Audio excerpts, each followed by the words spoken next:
you're right. 12 points is what they have. Well, unless they had a touchdown today and missed the extra point try. I don't know. Del Rogers fields it at the 5, back to the 10, 15, and across the 20-yard line. Now, you get a game, Joe, where it's cold and it's wet. What do you do at halftime? Do you change clothes? Or how do you try to keep dry and come out for the second half? Well, we had one guy, Jack Ham, that he changed his entire uniform. But most of us, what we do is we try to keep your feet warm, and you want to get something warm up top, so you get a new jersey and a new undergarments up top. Did Ham shower at halftime too? I don't know. I didn't follow it. Lynn Dickey back on the field, and you see the quarterbacks in cold weather. They make those little kangaroo-type pockets so they keep their hands warm between plays, and both Pagel and Dickey have those. Ivery takes the handoff, and a flag is thrown on the first play from scrimmage in the second half. Cook's making the stop. Pick up of 3 yards in the play. The penalty will be against the Green Bay Packers. Johnny Cooks was on that play. I tell you, this guy has an awful lot of talent. He can play most positions out there. But I think in the long run, his value to this ball club is going to be at that right defensive end position.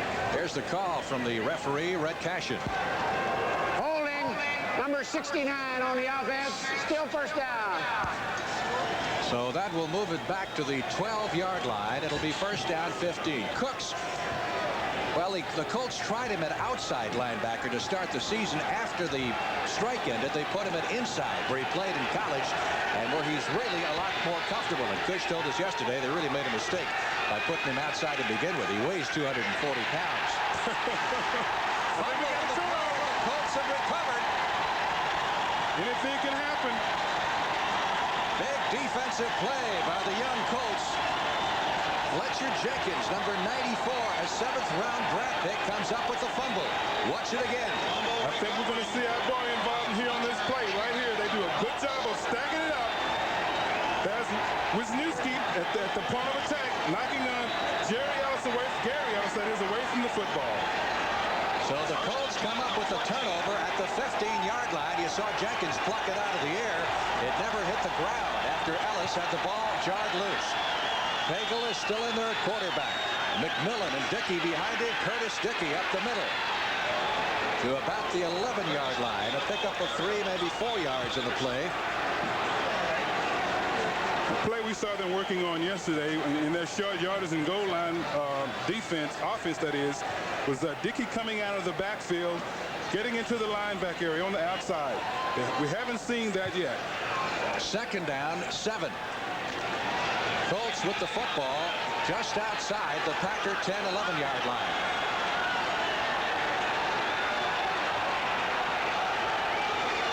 Ray Butler in motion. Fumble by Dixon, and Dixon is caught behind the line of scrimmage at the 25-yard line for a big loss on the play. Good work by Johnny Gray, number 24, came zooming up from the secondary. I do not like this type of play. You got cold weather out there. Their hands are cold, and that's very poor ball handling. A toss that close to the goal line when you're going to get a lot of penetration from the defense, I don't think that's an advisable play. Colts have to get inside the 5-yard line to pick up the first down. The ball is spotted at the 23. And Miller, the field goal kicker, may be called upon here. Put the ball in the air. 3rd and 19. For the Baltimore Colts from their 23. Pagel going over the middle. Pass is incomplete, intended for Matt Bouza. Bouza, number 85, former wide receiver at the University of California, who played with Rich Campbell, the Packers backup quarterback in college. This is one time in defense of Pagel, the quarterback, and the Colts offense. I think it was just overall poor selection of plays on that series there. They should have been throwing the ball on second down. That is not, in that area, that is not a run situation. You should throw the football. 40-yard field goal attempt will be upcoming here for Miller, with Ron Stark, the punter, to hold.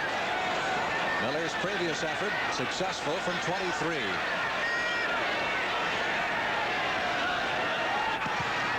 It's long enough, and it's good. So Dan Miller bangs it through. is, as a coach, he had a field goal kickoff this week with Bob Thomas, the former Chicago Bear. Miller ready to kick off.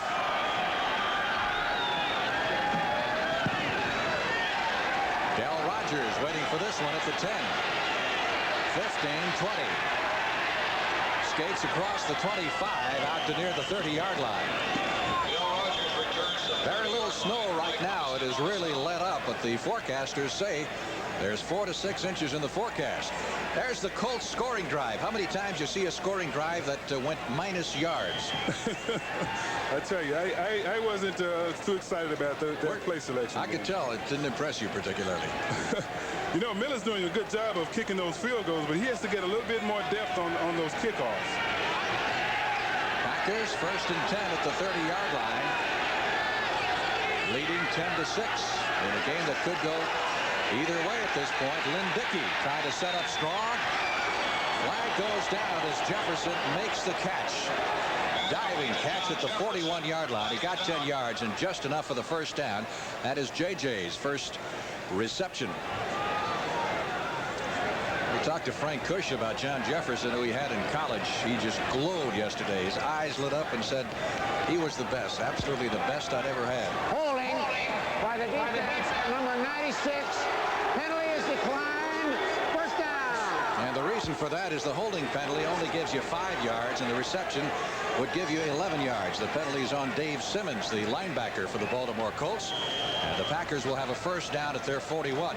Interesting, when Miller had his kickoff with Bob Thomas, the former Bear, the other day, it snowed 6 to 8 inches last weekend here in Baltimore, and they actually had to clear the field of snow. So he rehearsed a little bit for the type of weather that he's encountering in his first effort. Not bad for a guy from Miami of Florida. Dickey hits Lofton as the defender fell down. And it's a first down at the 40-yard line. Johnny Cooks made the stop. Derek Hatchett, the corner, number 42, slipped and fell as Lofton made his cut. And I think you can see it here. I think we're going to see the linebacker, 98, Johnny Cooks, not get in the proper position. He was turned around. If he would have been facing the quarterback, he'd have had an opportunity to make that play. But the defender did fall down, the cornerback that was covering him. Keep in mind, the Packers have been a second-half team all year long, particularly a fourth-quarter team. 1st and 10 from the Baltimore Colt 39-yard line. They're mixing it up pretty good right now. Del Rogers on that carry takes it to the 34 for a pickup of 6. Fletcher Jenkins, number 94, making a stop for the Baltimore Colts. Baltimore has not had a winning season since 1977. And it won't happen this year. This is the way the Packers have handled their opponents in the second half of their first 6 games so far. 98 to 37.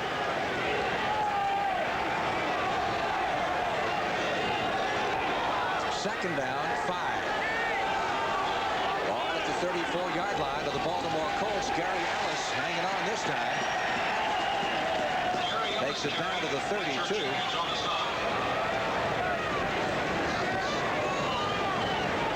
Again, it was Fletcher Jenkins, number 94, on the stop.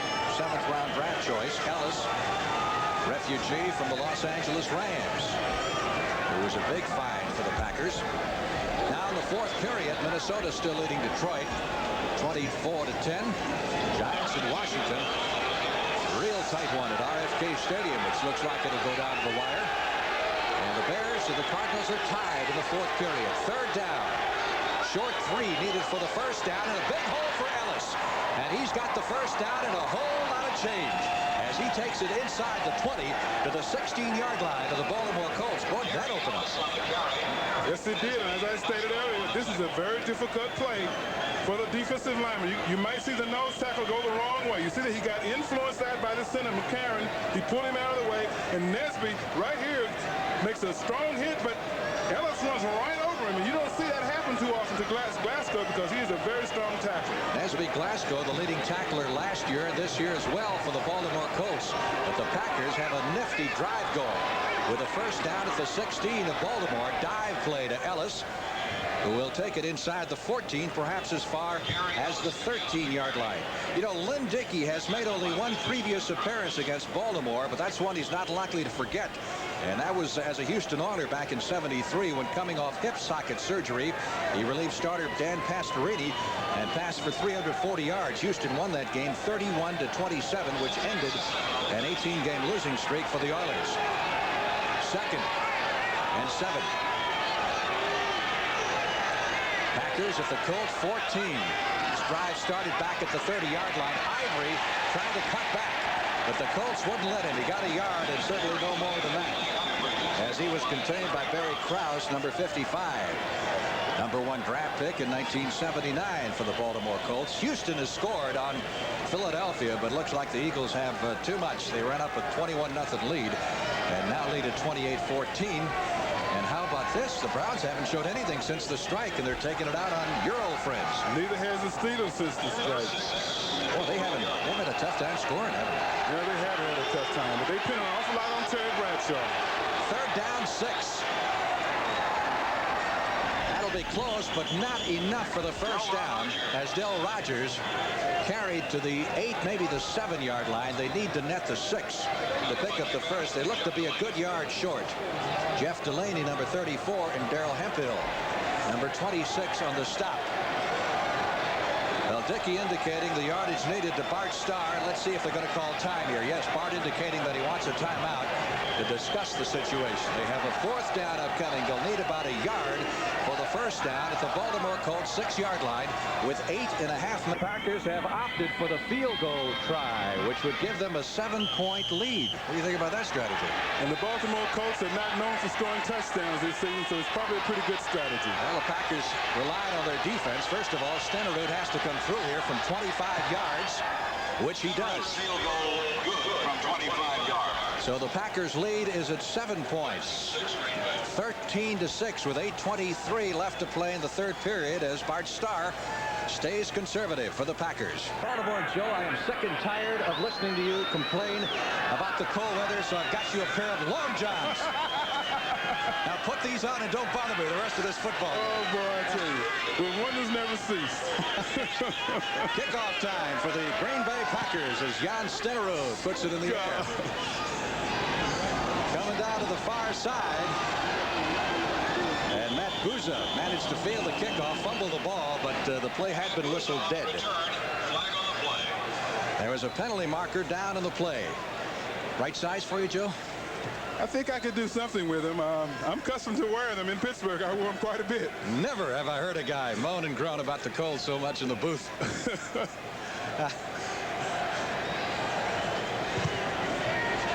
Now the attendance today, 32,852 with 6,932 no-shows. So actually, in person, 25,920. Illegal use of the hands. Number 51 by the receivers. First down at 10. So that sets the Colts back to their 14-yard line, and one thing they don't need right now is poor field position, the problems they have moving the football. You're exactly right, Frank. That's been a problem all year, and it's continuing today. Bouza wide to the left side. Ray Butler is split to the right.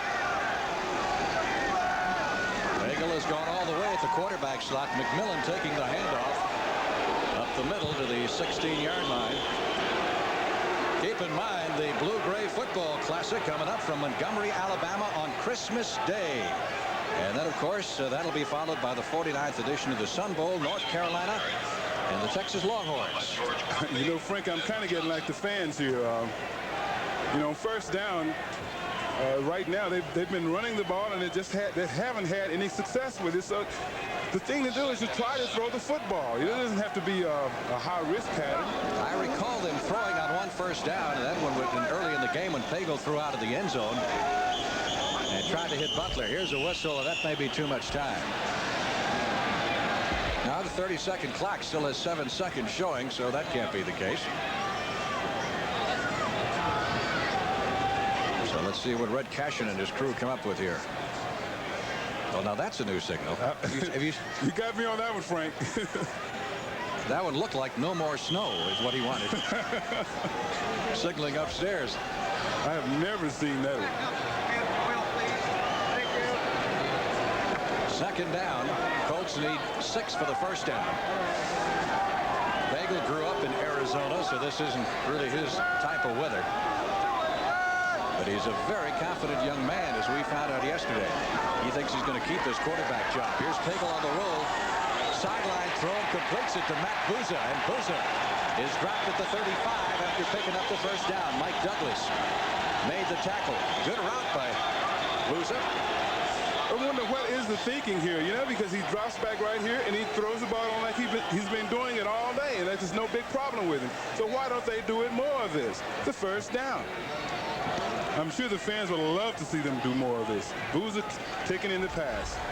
We were talking to Pagel yesterday. He said he's sure that Coach Cush is going to let him keep this #1 quarterback job until he runs out his rope. Again, Pagel throwing, and this time intended for Sherwin, the tight end, incomplete at the 45-yard line. And completing that thought, Pagel says he's not going to let that rope run out, so he's going to retain that #1 job. He's a very confident young man. I was very impressed with it, with his outlook and his type of direction that he has. I think that's probably why he's starting quarterback now, because he exhibits that leadership quality in which you're looking in a person, and that's something that Coach Cush said yesterday, that he is looking for quality people, not only quality athletes but quality people. Despite the fact he was the 4th-round pick and Schleister was #1, he did come from a passing team at Arizona State. He's used to the drop-back pass. Wide open over the middle is Zachary Dixon. Cumby catches him from behind, but not before the Colts have another first down at their 47-yard line. This is what we've been talking about most of the day. It's something that's nice and conservative, but throwing by way of throwing the ball. They cleared out the middle right here, and he's one-on-one with the linebacker, which in most cases is a mismatch. Here's Zachary Dixon, pulls in the ball for the first down. A very good play. Good receiver. 4th year in the league. They got him on waivers from the Eagles back in 1980. He was once upon a time an 11th-round draft choice of Denver. First down, Colts at their 47-yard line. Pagel, good protection, sends it out to Curtis Dickey. Dickey at the 50, to the 45, and down to the 43, and that'll be close to another Baltimore Colt first down, as the Colts offense picking up steam in this drive, which started back at the 15-yard line after the penalty on the kickoff.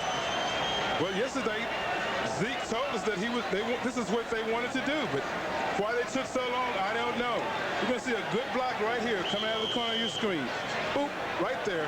That was Cumby that was set sailing on an excellent block over the middle by number 53, Ray Donaldson, the Baltimore center. You're supposed to be their best offensive lineman. Second down, less than a yard needed for the first down for the Colts at the Packer 44-yard line. Under 5 minutes left in the 3rd period. Green Bay leading 13-6. McMillan runs into a stone wall at the line of scrimmage, gets some second effort, and that may have been enough to net in the first down. Butler 77 and Anderson number 79 on the stop. You know, Pagel coming into this game has the only rushing touchdown for the Colts this season. They have run for 1 touchdown, and that was on a quarterback sneak. A young man who set 7 passing records, while at Arizona State they've had some pretty good passers at that school, including Danny White, among others. Other scores around the league. The Eagles pouring it on the Oilers. You wonder how long Ed Biles is going to be around. Our score 13-6. Green Bay leading. Pagel has opened it up. Threw it behind Curtis Dickey. What are you waving your arms at? That's the one I've been waiting for all day. The coach told me that that's the play that they wanted to try to run against Green Bay. And they threw it one time, and Dickey drops the ball. But it wasn't the easiest pass in the world to catch. He did throw it behind him. Yeah, and he was a little bit low. Pagel got a little eager. He saw how wide open Dickey was, and maybe hurried the throw a little bit. That'll set up a second down. And 10 needed for the first down at the Green Bay Packers 42-yard line. That's the book on Pagel so far.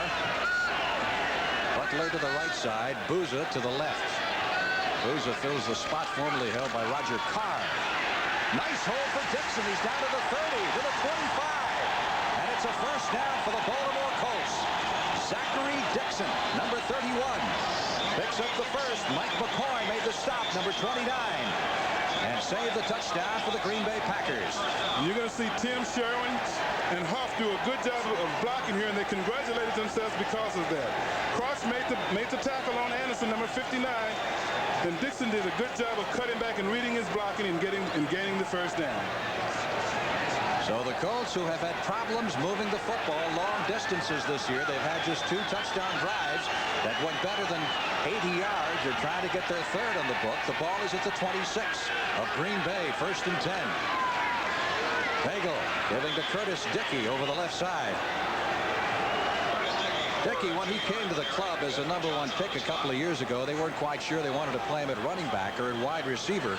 He is a great world-class sprinter, and of course the 40-yard dash is what they measure pro football players by, and he runs it in 4.2 and a fraction. And that is Bob Hayes type company and Ronaldo Nehemiah territory. I'll tell you, that's moving, Frank. That's part of the reason I'm out of the game too. I couldn't keep up with those. What was your best 40? I'm not telling you. 2nd down, 9. Colts from the 24. Pagel hits Sherwin, the tight end, at the 20 and down to the 18-yard line. Run out of bounds at that point. Pagel started looking to his left and then came back to his right.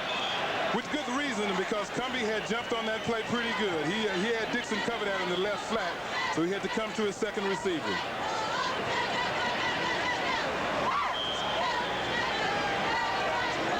Mosley has done it again for the Washington Redskins. With only seconds remaining, he has pumped over a field goal to beat the Giants 15-14, 42 yards away, and that also would set a new record of 21 consecutive field goals for Mosley over the last 2 seasons, including 18 this year. Big play here, 3rd down 2. We're going to go to that play in the flats now. We need to... Well, they didn't. They went instead to Dickey over the right side, and he'll be close for the first down at the 17-yard line. And right now, a field goal is not what the Colts need. They need a touchdown. Clock continues to roll with just over 2 minutes left in the 3rd period. It is 4th down.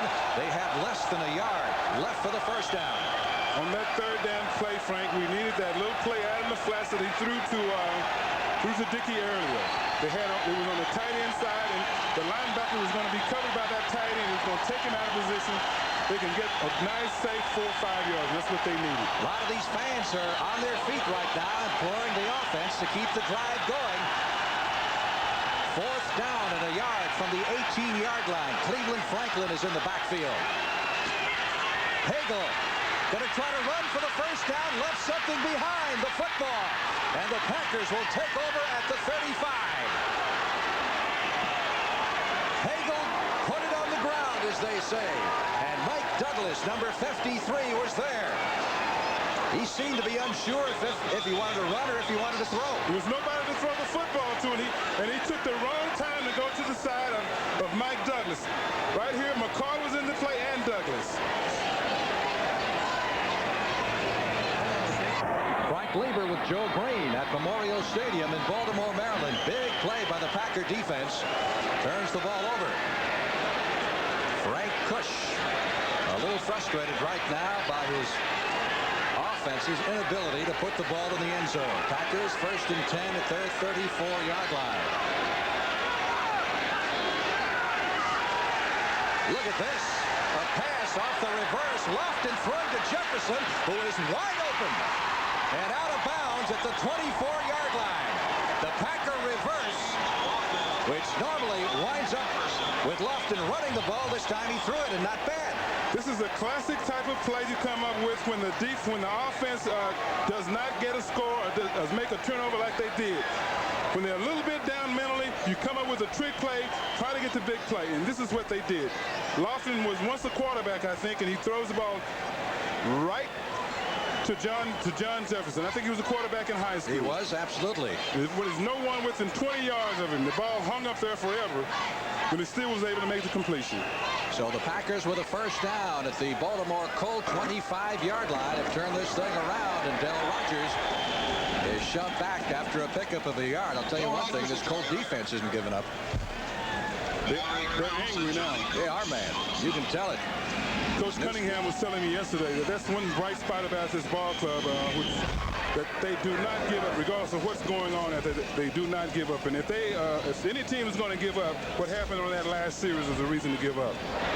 Colts, keep in mind, have just been unable to score. They have scored a touchdown in only one of their last 4 games in 3 quarters. It's what it amounts to right now, because we're down to 45 seconds left to play in quarter number 3. 2nd and 9 from the 24. Dickey will throw over the middle. Jefferson complete, close to the first down at the 14-yard line. John Jefferson, tackled by Kim Anderson, number 26. Right here, they're playing. They let him get inside when there's no one inside right there, and he just catches the football. There's no one to impede the progress of the receiver. One way that Jefferson helps this ball club, in addition to being a great pass receiver, and we talked to him about it yesterday, he's such a cheerleader on the field. He's so quiet off the field. You get on the field, and he turns into a real cheerleader. And he does it naturally. It's something that very few ball players have, and he has the ability to not only play a great football game, but to carry other football players with him, and that's what he does. The 3rd period has come to an end in Baltimore. At the end of 3 quarters goes on. Apparently he's had some problem with him fogging up in weather like this. We asked him about the goggles last night. He started wearing those in his first year in the league when he got poked in the eye, but not because he couldn't see well, but really has protection for being poked in the eye, and they felt so comfortable he just kept wearing them all the time. But today he has taken them off, no doubt because of the weather. He said he felt naked going at that with half. Yeah. And the Packers in excellent shape, leading this ball game 13-6, and have a first down at the 14-yard line of the Baltimore Colts. Jefferson breaks the huddle wide to the left side. Lofton is split out to the right. Very crucial drive here for Baltimore. If Green Bay goes in here, it's really going to be tough. Dickey having trouble getting his footing, pulling back. And Barry Krause, number 55, bolted through there to make the stop. Very good time to blitz right here. Here Dickey's trying to get away from it, but Dale Rogers, number 35, was slow getting in there to pick up Krause, number 55, from coming in. He makes the sack. A loss on the play of 6 yards. It is 2nd and 16 from the 20. What you're looking at from here is about a 37-yard field goal attempt by Stenerud. Now, a field goal actually would mean that the Colts would have to score at least twice to get back in this game, and that's been a tall, tough order for him. Dickey backs into the pocket to throw over the middle. Lofton at about the 10-yard line. Hard to go down, and we could have a face mask infraction there as Lofton gets up, and he is hot. Lofton feeling that someone took advantage of him and came up close to swinging. It was a face mask. So Jefferson holds his buddy off. Watch the tackle here. Watch for the face mask. Pretty good collision with Braceland, number 52. The face mask happened right before Braceland made the tackle. But the reason he caught that ball, they're in that double zone, and the weak spot in that zone is right down the middle. And Glasgow led him to the inside. There he is as he's going by. He's going to miss the tackle, so he reaches up and grabs the face mask.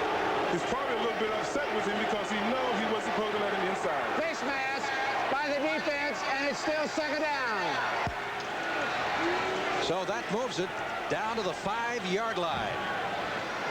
It is 2nd down. The Packers need just a yard for the first down, and of course 5 for the touchdown. Dickey has warmed up here in the second half as the snow has now stopped completely. He's 10 out of 16 for 153 yards. I haven't warmed up. You haven't, even with the long johns, huh? Haven't had time to put them on.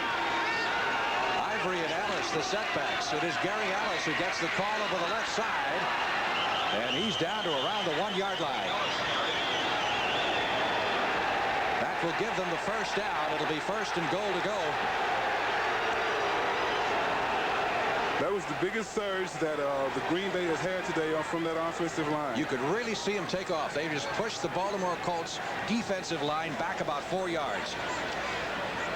Those things sometimes happen when there's a little bit of disappointment in the defensive line or on that defensive team. First down, goal to go. 1-yard line.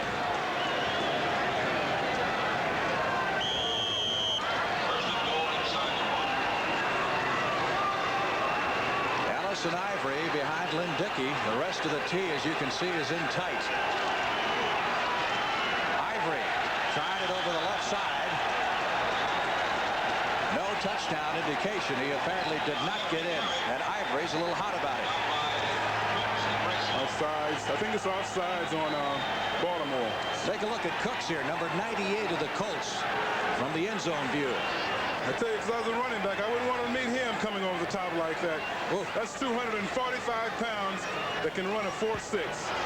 Offside, in man on the line by the defense. It's still first down.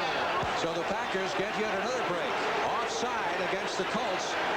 It'll be first and goal to go once again, this time from the half-yard line. That football looks like it's sitting right on the goal line. Couldn't be much closer. It couldn't be.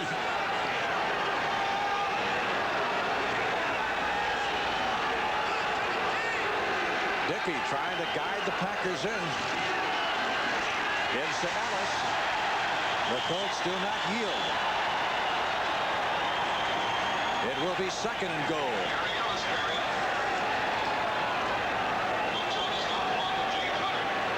This young Colt defense, which has performed so well the last couple of weeks against Cincinnati and against Minnesota, doing a job again. You hold a team like Green Bay to 13 points at this point. You've done very well.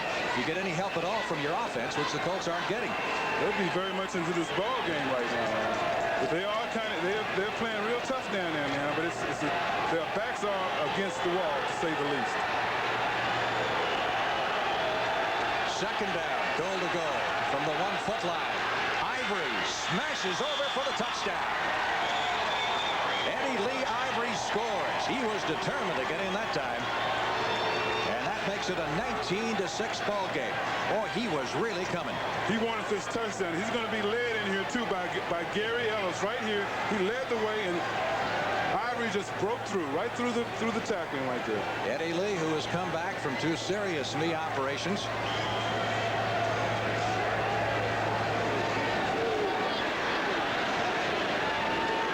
Stenerud with the extra point try.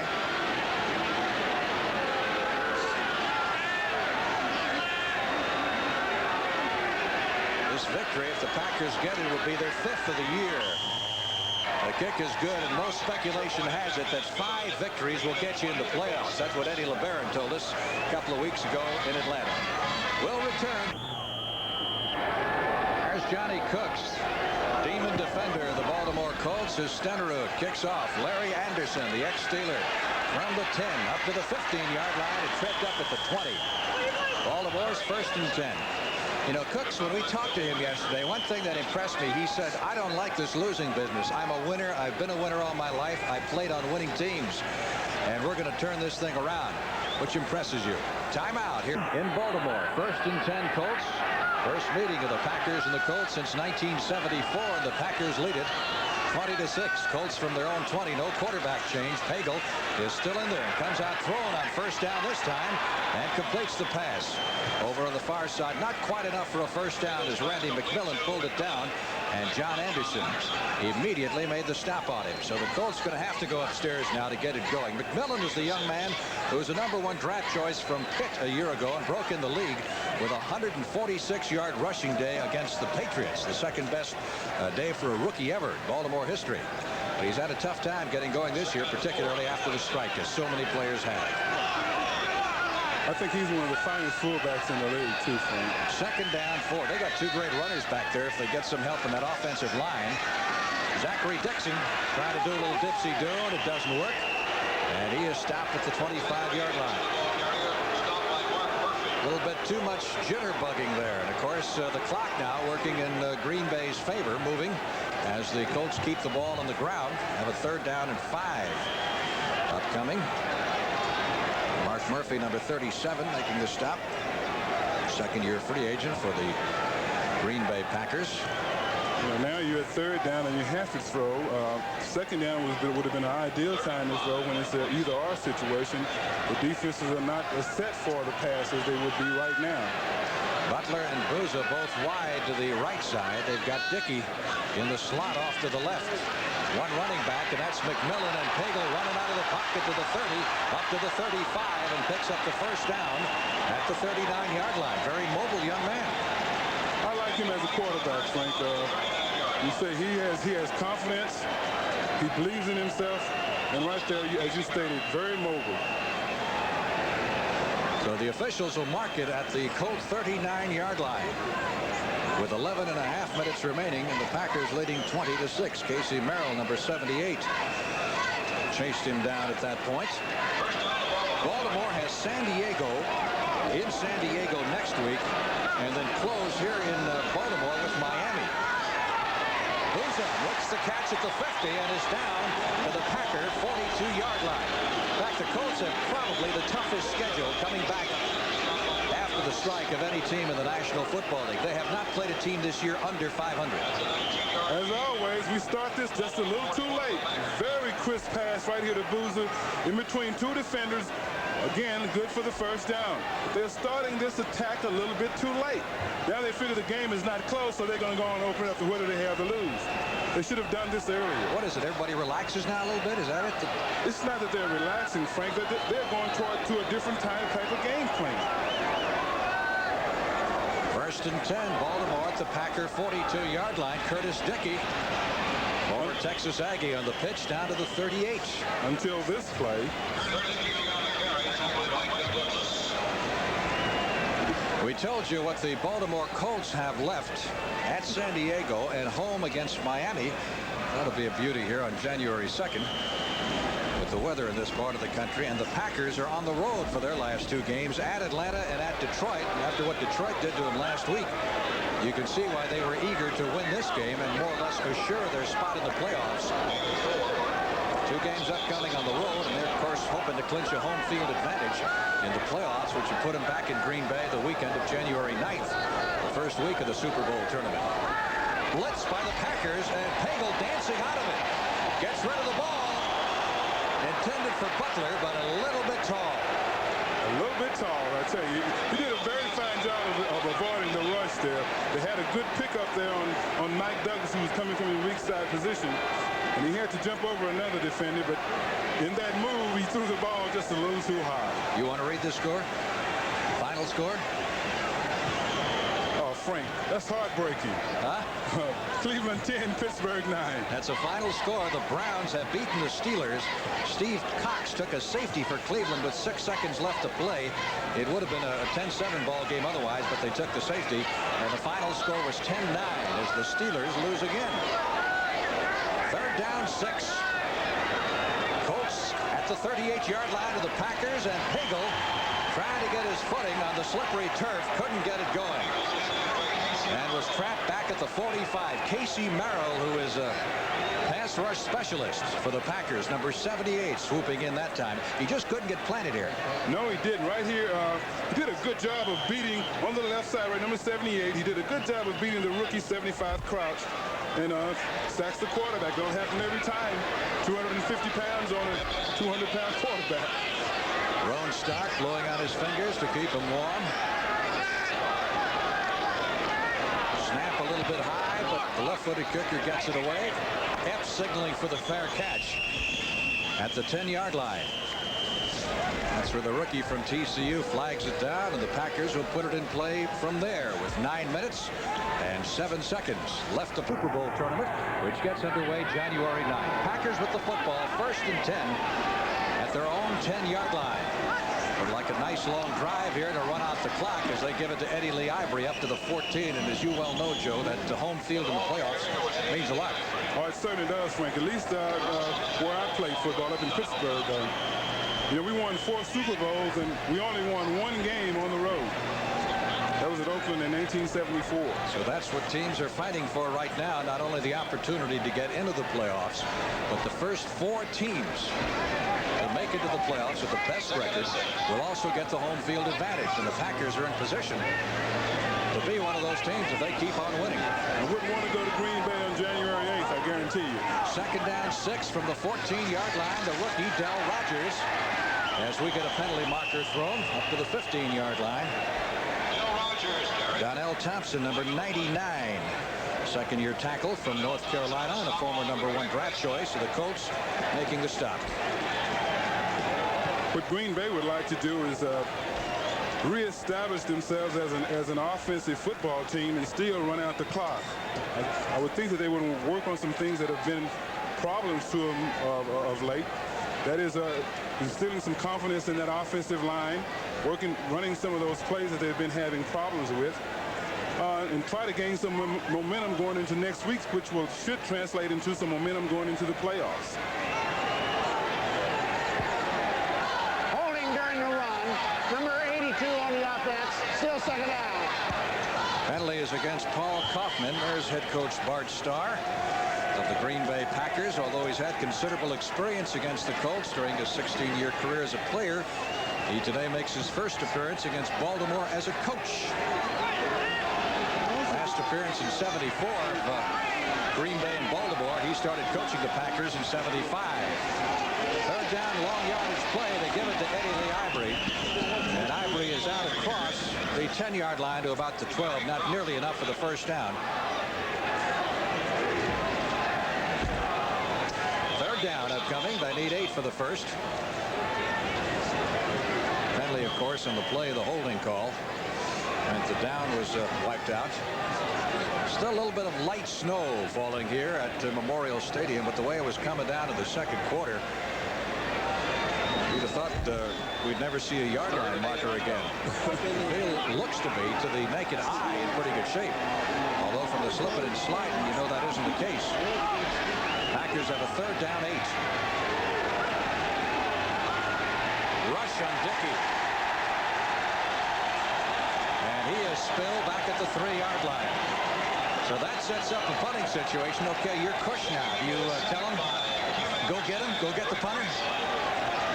Well, you don't want to. Right here, this is what we call a jailbreak. Everybody gets through. It wasn't just one man. On the blitz right here, Dickey, all he could do was eat the football. Glasgow coming in, too, was leading the charge, number 25. All right, they've got 10 guys at the line of scrimmage. What do you think? Will they be coming, or will they play return? I think they want to put pressure on them. They want to get the punt, but they don't want to get that. They don't want to get that roughing the punter penalty. Anderson fielding the short punt at the 40-yard line and down at the 34. And markers are down all over the place. Some pretty good hitting down there. Cliff Lewis, number 56 of the Packers, came roaring down under that punt. Got a little bit eager there, Cliff. It cost your team 15 yards, and they're going to get a lot closer to the goal line now. Well, this is what Larry does best right here. He didn't get a good run back right here. He stopped, and there you go, right there, a late hit. The late hit by Lewis. That'll be 15 yards tacked on the end of the run back and move the ball all the way to the Packer 19. Lewis came across, and that's Unnecessary roughness. Number 56 on the defense. First down. Somehow you feel, though, Joe, looking at the Colt offense, that this team could be handed the ball on the 1-yard line and they figure out some way not to score. I mean, it hasn't come easy. No, Frank, it has not come easy. So here's a great opportunity. You know, they were down early. They had the fake field goal attempt. That didn't work. They were down a second time. They fumbled the ball. And Pagel just had it drop out of his hands. Now they have a first down at the Packer 19. Dickey down to about the 16-yard line. And, of course, the clock continues to roll. The Colts are 2 touchdowns down. And we're now under 7 minutes left to play in the game. I've had my say. If I say it again, it's going to become a little redundant, but my goodness. My goodness, what? Huh? I'll tell you, it's every time they get in that formation, you do your scouting report. You know that's a run formation. It's a good time to do play-action pass. 2nd and 7. Pagel swings it out to Zachary Dixon, and Dixon is run out of bounds at the 12. So not much there, maybe 4 yards on the play. Johnny Gray coming up, number 24 to make the spot. Miller has been most of the Colts offense. The young field goal kicker picked up this week. One of the Colts was injured on that play, so we've got a timeout with 6 minutes and 22 seconds left to play in the game. And the injured player for the Baltimore Colts is Jan Stenerud, young offensive lineman who is being tended to right now. Another big evening on CBS tonight. Stay with us after the ball game. Starts with 60 Minutes, followed by Archie Bunker's Place, Gloria, the Jeffersons, One Day at a Time, and Trapper John M.D. That's tonight on CBS. Which of those your favorite, Joe? I like Trapper John. Yeah? Yeah, I watch him.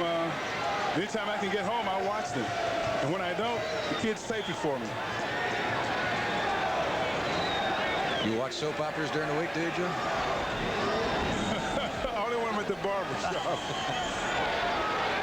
Third down. Big play for the Baltimore Colts. They need a long 4 for the first down. They're at the Packer 13-yard line. They need a touchdown desperately. Pagel on the rollout. Bullet over the middle, and Bouza grabs it for a touchdown. Oh, how sweet it is. How long it isn't coming. And applause you hear would be much louder if this were a one day. They're just clapping their mittens together. Bouza running a classic turn-in pattern right here, running the post. There's a little jiggle right there, and he gets a lot of time right here. The quarterback, you won't see it, but he waits and waits, then he zips it in there, just leading just enough away from the defender. That's a great pass. I tell you, on the money. They should pass that ball around to every coach and let everyone slam it. Well, that makes things a little more interesting now, doesn't it? Miller is on to try the extra point, which would make this a 7-point game. With 6 minutes and 17 seconds remaining, he hits it.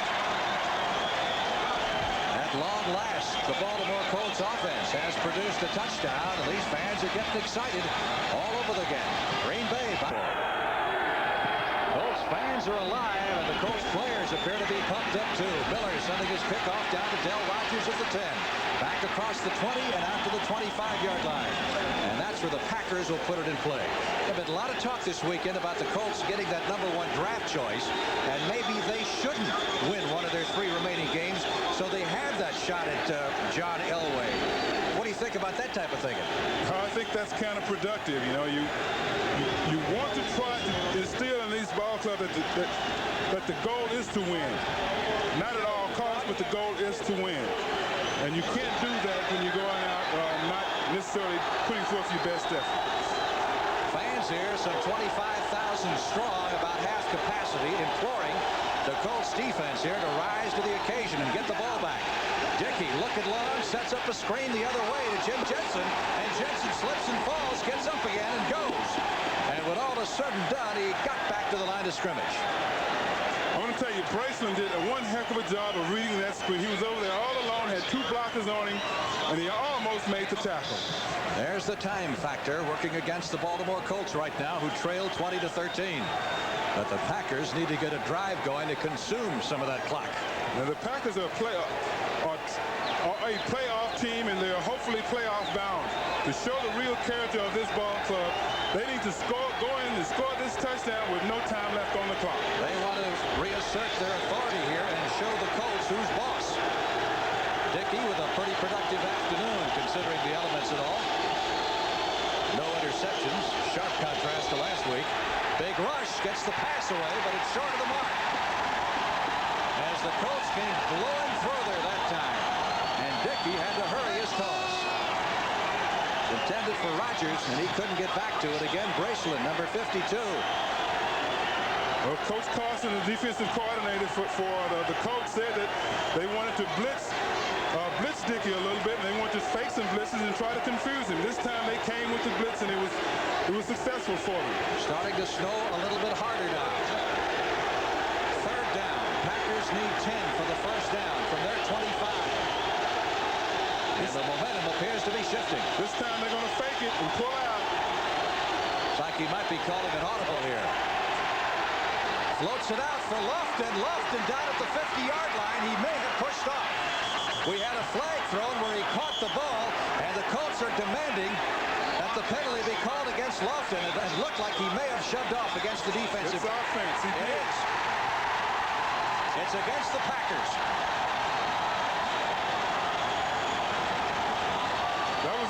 to the blitz. The short takeoff.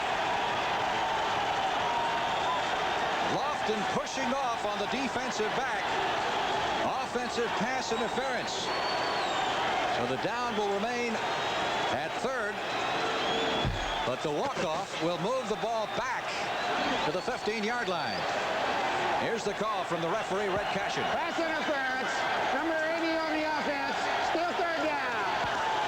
You think he didn't get some help on that call then, Frank? He had the whole Colt bench jump up and down. It happened right in front of Frank Kush. 5 minutes left to play in the game. And a big third down for the Packers. Now they have a 3rd and 20. And things are getting interesting at Memorial Stadium in Baltimore as the Packers suddenly have lost the momentum. Dickey over the middle, short of the intended receiver, Philip Epps, and the Packers will have to punt. So the young Colt defense has done it again with 4 rookie starters. The Colt defense has held the pack one more time and will turn it over to the offense. I'll tell you, that touchdown really gave them some life, Frank. They're playing defensively like they were playing in the first half. That's what Stankiewicz has done so far. He's standing on the goal line. And once again, it looks like Baltimore will come out of this in excellent field position. They need a touchdown to tie. Larry Anderson is a very dangerous man running back those punts. Anderson standing on his own 45. That's what they're getting. They're getting the hold up. Good punt. Anderson has to go all the way back to the 37, up to the 40, to the 45. And he has stood up straight at the 46. So now, here comes the young Colts offense. And see if they can put the 7 points. Welcome back to Memorial Stadium in Baltimore. There's the quarterback comparison at this point.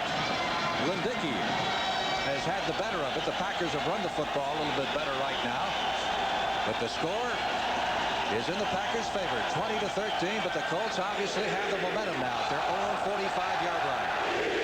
And if they're going to lose this ball game, Frank, I think the Colts they're going to have to lose it throwing the ball from this point. That's the thing that's worked for them the best. So it would surprise us if they don't come out here with Pagel loosening up. You know, we thought about halftime maybe Kush would go and make the change, but he's stuck with Pagel here, and Pagel seems to be getting stronger now as the game goes along. It would appear that way. He doesn't seem to be shaken by what has been happening to him earlier in the game. But this is a test for the Green Bay defense. We talking with Mike Douglas last night, and he said this is the team that they're supposed to be, and they want to go out there and take it to them. Pagel rolling to his right, comes out throwing on first down. And the ball is trapped by Ray Butler over on the far sideline. It'll be 2nd and 10. Frank Kush, the head coach of the Baltimore Colts, on the right of your screen there. Colts today are sending in messengers with the plays. They don't normally do that. Bratkowski normally signals in the plays, but they thought since Zeke was with Green Bay and their signaling system is somewhat close to the Packers, that they'd make sure everything was on the up and up by just sending in messengers each time. Everything goes in this game, I guess. You don't think the Packers would try to steal a signal, would you? No. 2nd and 10. Pagel standing strong in the pocket, delivers, and it is, well, did he catch it or not? Matt Bouza at the 39-yard line did pull it down for the first down. Again, Pagel's going to get some time here, but Bouza is going to get over the middle. It's a clear shot. He's got a clear throwing line to throw the ball. There's no one getting in the way. But there should be somebody there to keep him from throwing the ball in there like that, or he shouldn't be in there. But a good catch. We were blocked. Solely Bouza's back there, so we can only assume he came down with it. Colts have a first down at the 39 of Green Bay. Pagel had trouble getting away from center, throws it downfield, and it's almost completed anyway. Pagel that time had the ball bobbled straight up in the air as he tried to pull back from center. And coolly plucked it out of the air and rolled to his right and almost completed the pass. That would have been a heck of a play if he would have completed that one. That's Zeke Bratkowski, the former Packer, with the headset on. With the next play from the bench, as Curtis Dickey and Zachary Dixon, the tailbacks, are being alternated with each play. Green Bay needs a big play here. And they have the defensive people to do it. They've been kind of lulled to sleep all day because of this Baltimore offense. If nothing else, the Colts are scaring them to death. 2nd and 10 from the Green Bay 39 with just under 4 minutes left. Pagel rolling to his right. Protection good. He's got all day. And finally spots a receiver open on the far side. That's McMillan. He goes out of bounds with a first down at the 22. Correction, that is Lynn Dickey, number 33. And the Colts are on the move with a first down at the Packer 22. Boy, he had all the time in the world to throw it. He did. He's trying to find open men. It's taking a long time for this play to develop. He does what a good receiver will do, is try to find the open spot. And he got open there, and then he got additional yardage. The Packer defensive front line is a little bit winded. Now, they've been rushing the passer pretty good here. They're alternating area. Colts score again. You're really going to hear this place explode, despite the fact there are only 25,000 fans here. Zachary Dixon taking the short toss and run out of bounds near the 20. Now this is the area that the Colts have had problems in all afternoon when they get inside the Packers 25-yard line. They've managed to score just the one time on the touchdown pass to Bouza a few moments ago. I think Coach Cush has thrown that little pad away that he was carrying around with him. He's turned to a different page, Frank. It's a throwing page is what it is, because they've been sticking with the pass here in the last few moments of the ball game. 2nd down, 8. Ball is at the 19-yard line of the Green Bay Packers. The Colts need a touchdown to tie, and we could be looking at the possibility of overtime. McMillan to the 18-yard line. So that sets up a 3rd down and a long 6, maybe 7 needed for the first down at the 18, and the clock continues to move on. I think staying on the ground is not bad in that situation, but it's how you stay on the ground. A draw play would have been probably a good call at that point in time. They've thrown the ball every down in this drive here, so a draw play right then might have been a good play, staying on the ground. 3rd down, let's call it 6 for the first down. Colts at the Packer 18. Green Bay leading 20-13. And the Colts going for the equalizer. Big rush. He gets it away. Completes it to Dickey, who is down at the 11-yard line and looks to have enough for the first down. That's the play that Coach Brakowski told me that they wanted to run. But maybe they knew what they were doing, saving it for the right time. Moving in on 2.5 minutes left to play in the game. It is a first down at the 11. Yes, they did. And then right here is a clear lane. To clear that out, you have to take that linebacker out of there, and the tight end does that. Colts conceivably could make a first down without crossing the goal line if they get it inside the 1. The blitz. Pagel got it away, but he was really hammered by Mike Douglas, number 53, coming in from the right side. Douglas, as we mentioned before, is maturing into one of the best outside linebackers in the league. I would think so. He put a lot of pressure on Pagel then. Pagel did not see him coming to the last minute. He was throwing that ball away. This guy here has a very good head on his shoulders for a young rookie quarterback. Oh, we asked Cush what his greatest attribute was, and he said intelligence. Pagel is now 17 out of 28 for 167 yards. 2nd and 10, 2:09 left of the game.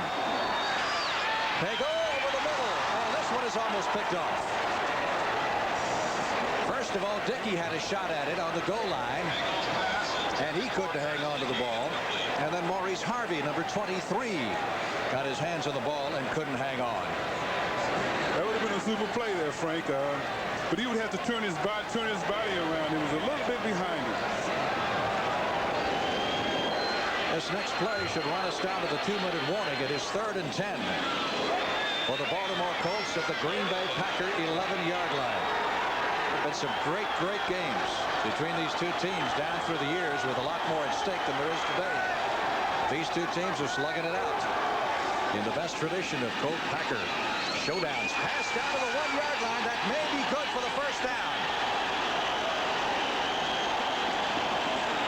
They needed to get inside the 1-yard line to pick up the first down, and I believe they have it on the third down play. The tight end, Sherwin, number 83, and Bouza both moving down the field. And that is Bouza, number 85, reaching back. Timeout, 2-minute warning.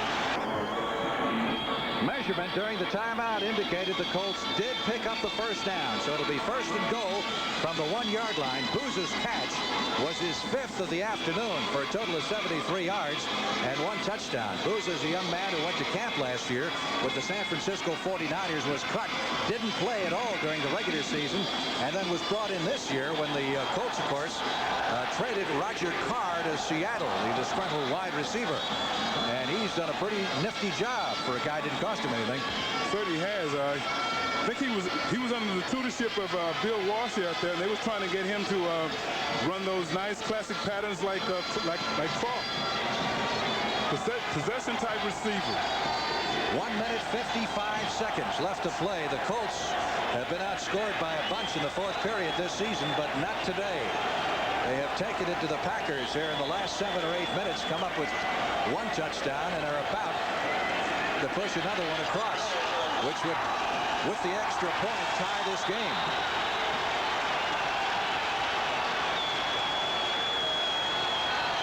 First and goal from the 1-yard line. They give it to Franklin, and he doesn't get it over.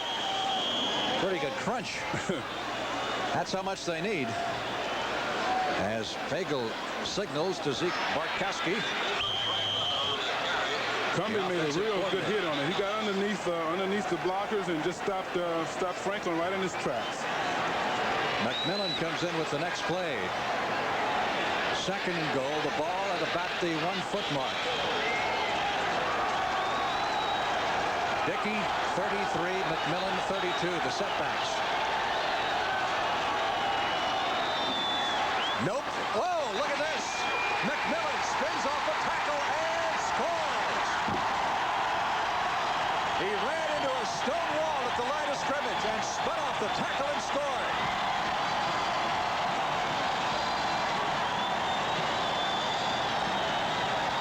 McMillan, as Frank noted, run into a stone wall. A tremendous hit, but he has the presence of mind, knows where he is, turns around and turns it on. Let his speed take him into the end zone, unmolested. And got a great block from Curtis Dickey, number 33, along the way. And now the Colts are an extra point away from tying this football game with 1:22 left. Keep in mind, that's a lot of time, as those of you who saw the Raider-Ram game yesterday on CBS can attest.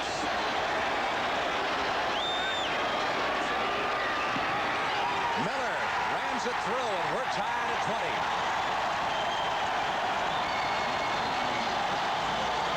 Now Miller has had a very... Miller will kick off. Coach Starr said he was concerned about this ball club. They were making steady improvement, and he was worried how his team would respond to them, particularly coming off that disaster they had last week. Baltimore trying to win one. For the first time this year, they're the only team without a win in the National Football League, and they've got all the momentum going right now. Del Rogers fields the kickoff at the 10, 20, 25, and hurdles up to the 27 or 28-yard line. So the Packers have 1 minute and 17 seconds to try to score and prevent this game from going into overtime. And the pressure is going to rest on the offensive line, because the coach is going to come at them. They're going to come at them with blitzes.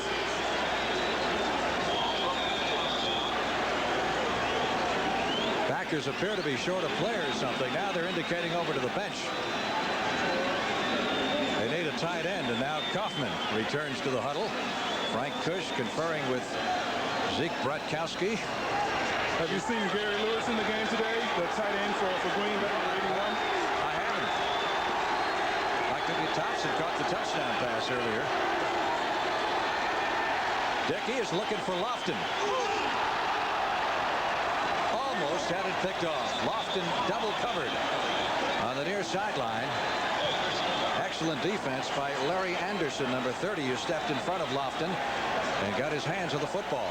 You know, sometimes when you don't get the time to throw the football, it kind of breaks, everybody breaks down. The quarterback's timing, the receivers, they start making adjustments on their patterns, and the entire structure just goes to pot.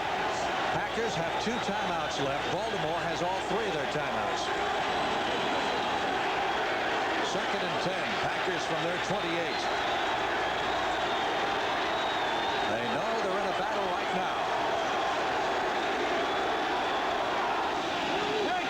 Dale Rogers across the 30 up to the 33-yard line. And hustled out of bounds by Leo Wisniewski, number 69, the nose tackle. 2nd-round draft choice this year from Penn State. Packers will use a timeout. Let's see, who's this one going to go against? The Colts are calling timeout. The Colts want a timeout over there. Coach Bud Carson was signaling in to call timeout. That's got to be confidence in your defense, doesn't it? I would say so. Colts sound like they want to get their hands on the football. We'll have a 3rd and 5 upcoming. Kind of a fine snowfall here right now, but the snow is coming down. Not nearly as hard or such big flakes as we had in the 2nd period. Nesby Glasgow and your old friend Bud Carson, once upon a time the defensive line coach and coordinator for the Pittsburgh Steelers, former head coach at Georgia Tech. Got a lot of experience. He knows about pressure situations too. So does that man, Bart Starr. He's been in a lot of pressure situations, both as a player and as a coach. And right now he's just trying to get his team to get some momentum going, because the Packers don't win this, they've still got a battle to clinch their playoff spot. We were talking to Eddie LeBaron of the Falcons, who was on the competition committee a couple of weeks ago. He says 5 and 4 will get you in the playoffs. 4 and 5 will get you into a tiebreaker situation, but will not assure a spot in the playoffs. So the Packers going to need to win at least one more here along the way. 3rd down. Green Bay needs 5 for the first at their 33. They don't get it. They have to turn it over. Here's a blitz. Dickey floating it downfield, trying to get it to Lofton, and we get a late penalty marker thrown, and it is going to be pass interference. It looks like against the Baltimore Colts, number 26, who would be Kim Anderson. Frank, he was out of the 5-yard shuck zone when he hit Lofton.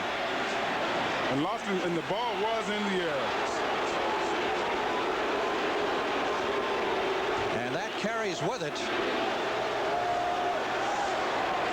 of course, an automatic 1st down. Depends now if they call it pass interference or holding. Holding is just a 5-yard penalty, but also a 1st down. Illegal contact. Number 42 on the defense. 1st down. So illegal use of hands. Let's see if we can see it here on the replay. Right here, the defensive back he's got his one shot right there. It's 5 yards, and he loses contact. He can't make contact again. Right here, he might be just trying to prevent Lofton from running over him, but he did put his hands on him. It's a 1st down for the Packers at their 37 with 51 seconds left to play in the game. Again, a blitz. Dickey trying to set up the screen to Ellis. 40, 45, 50. Ellis is down to the 45 and out of bounds. Well, there's the perfect play against the blitz. Get outside of the blitz anywhere you can, and that way, that time they got out with Gary Ellis on the screen. He saw them coming. He knew they weren't going to have anybody out there. Now you got to get your linemen out there so they can block. Gary Ellis waits for the ball. Then he got an escort right here. Leotis Harris makes a good block right here, and face mask on somebody there. Didn't call it though. 1st down, Packers at the Colts 45, 42 seconds left. Green Bay has 2 timeouts left. Field goal could win it. Dickey over the middle to Jefferson, who can't hold it.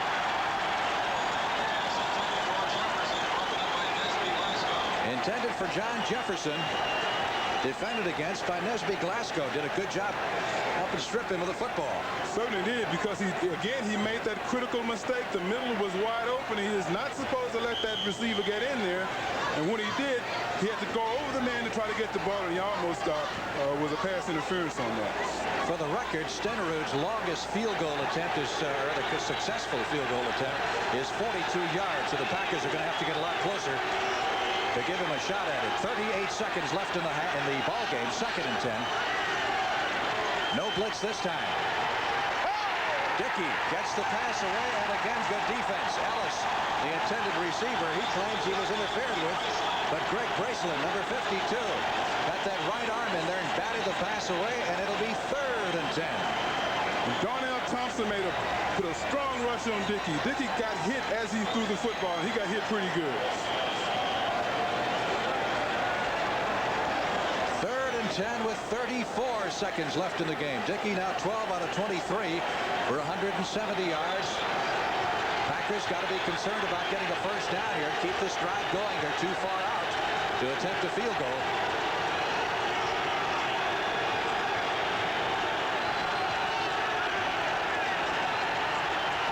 No blitz this time. Dickey with excellent protection, but the pass was deflected by Johnny Cooks, number 98. He got his hands on it and tipped it away from Lofton, the intended receiver. He was tipped right at the line of scrimmage. He never got off the line of scrimmage. The offensive line did their job. They kept him off the line. You're going to see it right here. Swanky keeps him off the line, number 67, but he stays in the passing lane and jumps up and tips the ball. That's what you do when you're blocked. That's one reason that man was the 2nd player picked in the NFL draft. He and Chip Banks of USC, who went to the Browns, were said to be the outstanding linebackers in college football last year. The Packers are going to call a timeout here to regroup on this 4th down play. They have a 4th and 10 upcoming at the 45-yard line of the Baltimore Colts. There's a timeout situation. 1 left for the Packers. I guess you got to punt here, don't you? I mean, you don't go for it and give them the ball at the 45. I don't know, Frank. Maybe you asked number 57 over there, Darryl.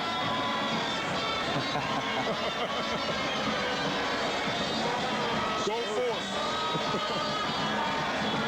Snow showers continue to fall here in Baltimore. Darkness has descended upon Memorial Stadium. It is really chilly. Game time temperature was 36 degrees. It has gotten progressively colder, and it started snowing early in the first period. Let up a bit at halftime and in the 3rd quarter, and it's picked up again here in the last 20 minutes or so. They're in plus territory, Frank, here. And, well, they've made the decision right here. They're going to punt the ball. Only now does the Green Bay punting unit come on the field.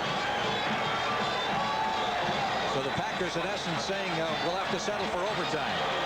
I think right here is a perfect spot to try one of those trick plays. Because I think you have to go for it right now. You are in plus territory. And they have a long way to go to get on the scoreboard, too. Ray Stackowitz standing back at the 40-yard line. 29 seconds left in regulation. Score tied at 20. Can Stackowitz pass? I don't think so. I guess he can't. Fair catch. Larry Anderson at about the 13-yard line. So the Packers will rely on their defense to hold the Colts and send this thing.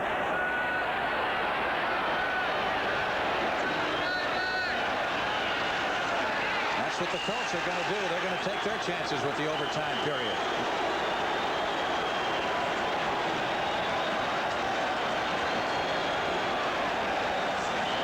So the Colts are letting the clock run out. The Packers making no attempt to stop it. What happens here now is you have a 3-minute intermission, and then you will go to one sudden death 15-minute overtime period. If the teams are still tied at the end of that first quarter of overtime, that's it.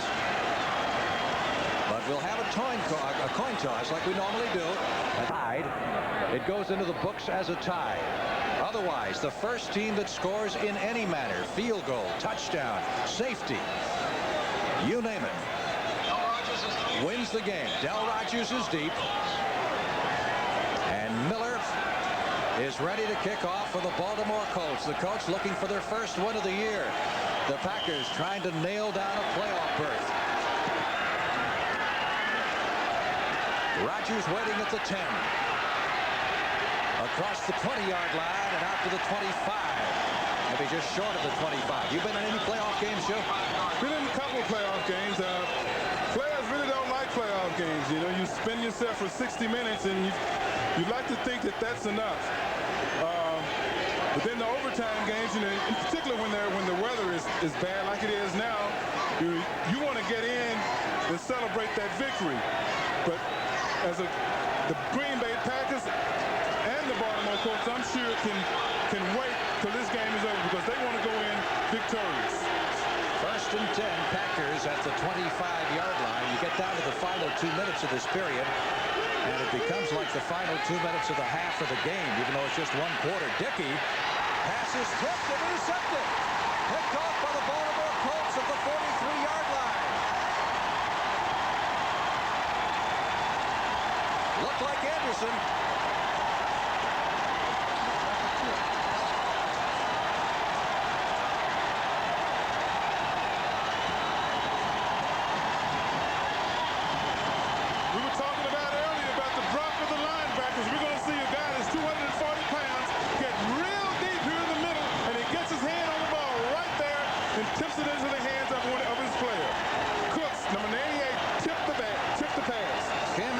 With the interception, and the Colts take over at the 42-yard line to the Green Bay Packers. But credit that one to the tip by Johnny Cooks, who has played a brilliant game on defense for the Colts. Remember, a field goal is all they need. Dickey over the right side to the 38-yard line. And Frank, as you mentioned earlier, they got a rookie kicker in this game. This is his first game with the Colts. He's had a big game today, but if they get in position, can you imagine the pressure that's going to be on him? Dan Miller, who kicked earlier this year with the Redskins, released in training camp, picked up by the Patriots, kicked 2 out of 3 for them, but was released when John Smith got healthy and signed this week by Frank Kush to replace Mike Woods, and he may have a chance to win this one. He's already kicked 2.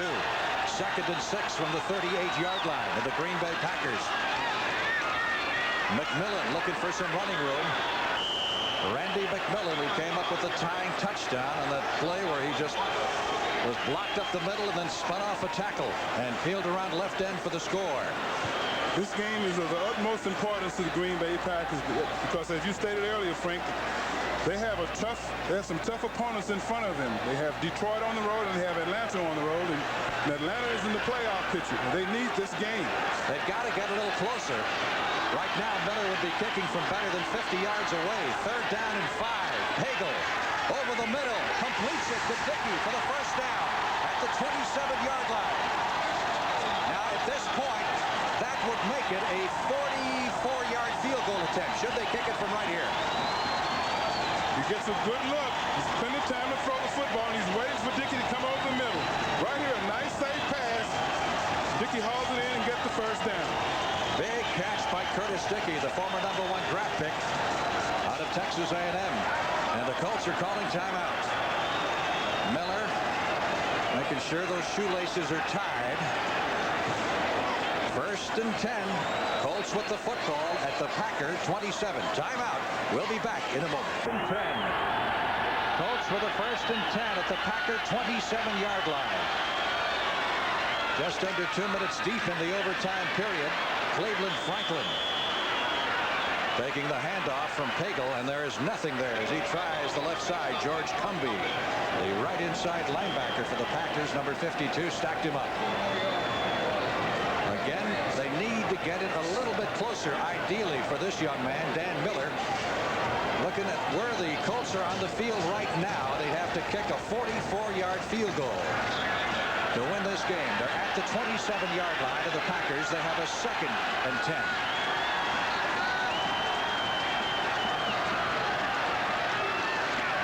Franklin driving forward, gets it inside the 25 to the 24. So now they've shortened it to a 41-yard field goal attempt for Miller with 3rd down coming up. They'd like to get it another 5 or 7 yards closer. Well, you don't put the ball in the air until you have to. That's the philosophy. Well, you know they're not going to throw it here. Well, they need to get a little closer. They do. I mean, Frank, throwing the football isn't the worst thing in the world that can happen to you. Third down. 8 needed for the first down. At the 24. McMillan takes it down to the 21, and here comes the field goal unit. All right, from the 21, you spot it 7 yards back at the 28. That makes it a 38-yard field goal attempt for Miller. He is 2 for 2 on the afternoon and attempting to become a hero in his first game in a Baltimore Colt uniform. This is for the ball game right now. If he makes it, the game is over. Of course, if he doesn't, the Packers take over, and sudden death will continue. We're about 4 minutes deep into the overtime period. The Packers have been getting a lot of penetration up that middle. They've just been just short on several of those field goals.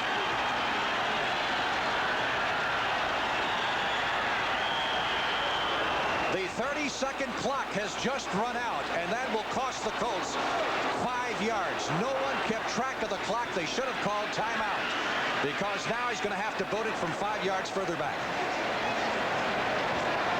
No one paid attention to that clock, and they have the timeouts available to them. The Colts could have had Christmas a week earlier. And right now they're making it extremely difficult for themselves. All right, Ron Stark will spot the ball at the 34. That will make it a 44-yard field goal attempt. It is blocked at the line of scrimmage. Blocked up the middle, and the Packers will take over at the 5-yard line. There we go. Missed opportunity. They had a golden opportunity.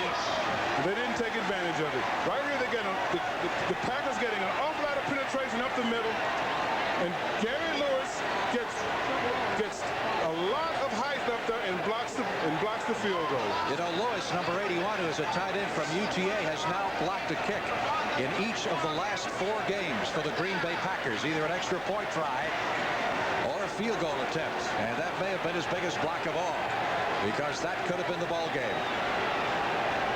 Gary Lewis credited with the block for the Green Bay Packers, and the Packers now will take over inside their own 10-yard line with 10 minutes and 54 seconds left. Clock obviously changed the impetus of the ball, so the Packers will take over at their 6-yard line. Ivery trying to get outside. Couldn't get free of Derek Hatchett, number 42.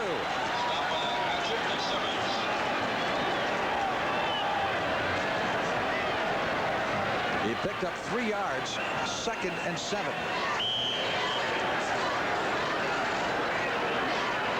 On a field goal try, it works. Probably the simplest way to say it is just like a punt. I think that is right, Frank. Never got across the goal line, so it is simply downed in effect by the Green Bay Packers. Packers staying on the ground and get a good move from Gary Ellis. And Ellis looks like he has a first down just shy of the 20-yard line. That gets the Packers out of the danger zone. And it is a first down, and moreover quiets this crowd down a little bit. Only 25,000 actually in attendance, which is less than half of the capacity here at Memorial Stadium. But they're making noise like 60,000. Well, they have something to cheer about today. But I tell you, the Packers, they did what they had to do on that, because that could have been the ball game. Packers doing well on the ground. Feed it to Eddie Lee Ivery. And Ivery gets a yard, maybe 2 up to the 20-yard line, and that's about it. Again, keep in mind, should we get down to the 2-minute mark in this overtime period, becomes the same as a 2-minute period. The end of the half or the end of a football game. You know, from my experiences, you know, going into the playoffs, winning the Super Bowls and all that, you get that edge sometimes late in the season, and that blocked field goal could be what turns this team around. They've been lackadaisical all day, and that might have been what could turn them around. One play can do it. Penalty markers thrown prior to the snap of the ball. Indication Colts offside. Yeah, Wisniewski jumped off sides right over the center.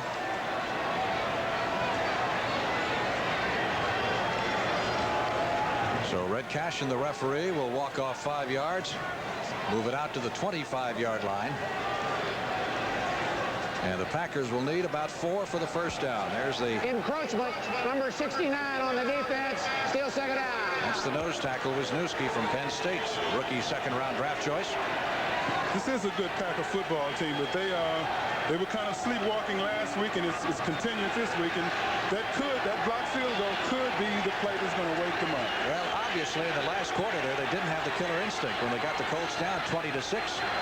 They should have pounced on him and put it away, but they didn't. Lofton has the first down at the 30-yard line and is ripped out of bounds. Kim Anderson, number 26, on the stop. He's the young man who intercepted the tip pass by Cooks and gave the Colts an opportunity to win this football game. First down at the 30. Now, Lofton does have that world-class speed there, and that was a little short, quick out there. And if he throw another one over there and try to get that defensive back to play him a little bit tighter, he might be able to go past him. Lofton wide to the right side. Anderson picks up on him. Jefferson is split to the left, and Derek Hatchett staying close on him. And again, we get a whistle prior to the snap of the ball. This time it's simply a case of wanting a dry football. First and 10 for the Packers at their 30. In case you joined us late, we are in sudden death overtime.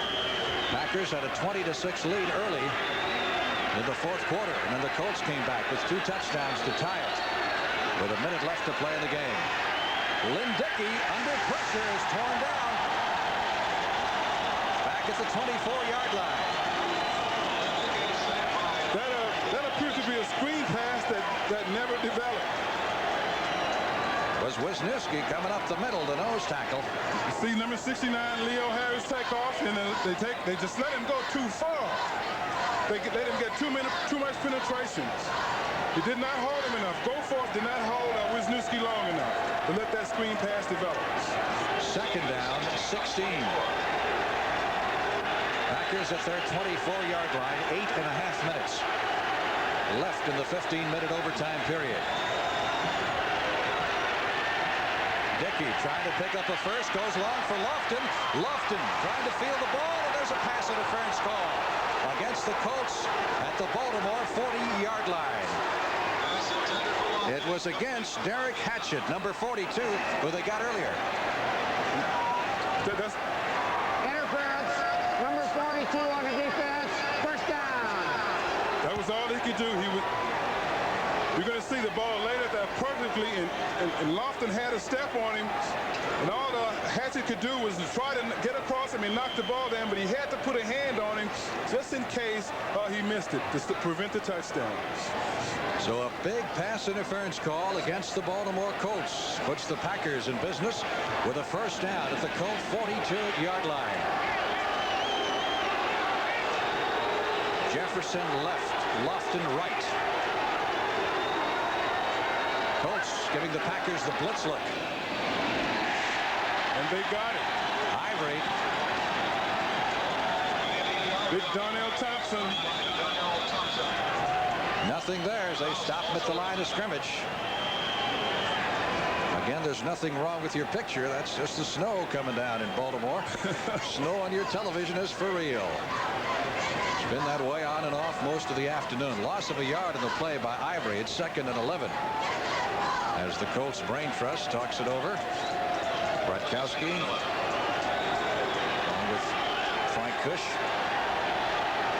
You got Johnny Cooks up playing left in and right in again. Yeah, Cooks coming on the pass rush. Good defensive play by Donnell Thompson, number 99. He saw that coming all the way. He read it perfectly. I tell you, that's what a defensive lineman likes to do. Be able to read those keys extremely quick, as he did right there. It was a quick pass, and he got right after it. I think he might have had coverage because he had a linebacker coming inside. That's very rare you see a defensive lineman covering a back out in the flats like that. Third down and 11 for the Packers at the Colt 42-yard line. LC had a play like that once. LC Green was the defensive end for the Steelers. He didn't want to cover that back coming out of the backfield. I don't blame him. Packers need 11 to keep this drive going. Again, blitz, and again, Dickey Dickey in trouble, gets the pass away. Jefferson slips and falls. Going downfield, and the Packers are looking at a 4th down.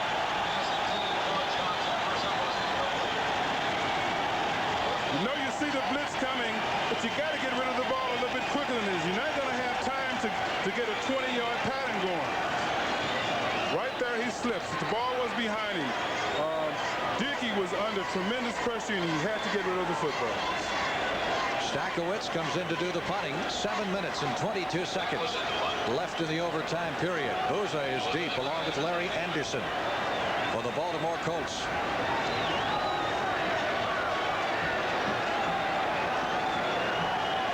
Getting colder by the minute. It certainly is. And you've noticed, have you?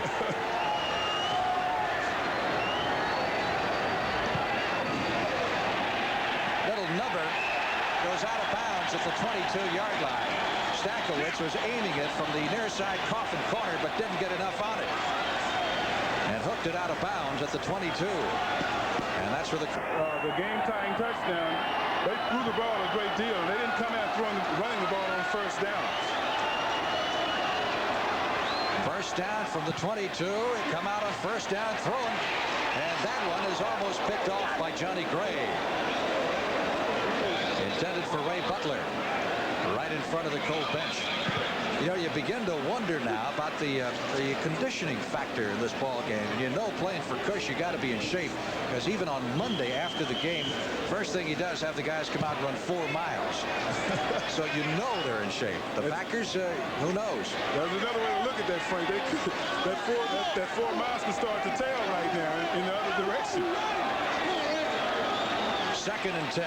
Pagel trying to avoid the rush, and is pinned back at the 8-yard line by Ezra Johnson, number 90.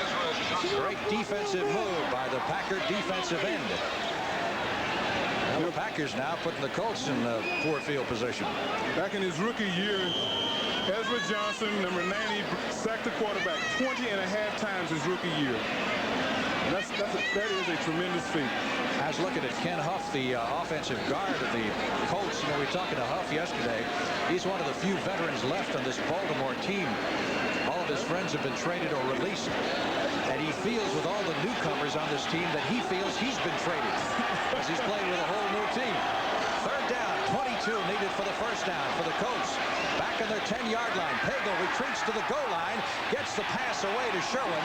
Not enough for the 1st down. It's the 21. He got it back to the original line of scrimmage, and Pagel really got waffled. Yeah, he got hit pretty good. A good thing for him, he has on those pads.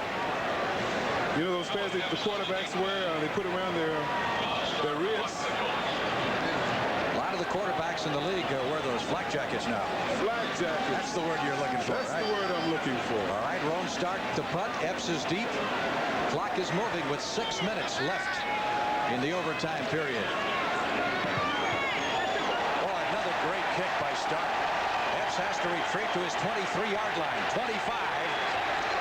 Up to the 30, back to the 25, and spun down at the 21. How about that kick coverage? And when you got to have it, there it is.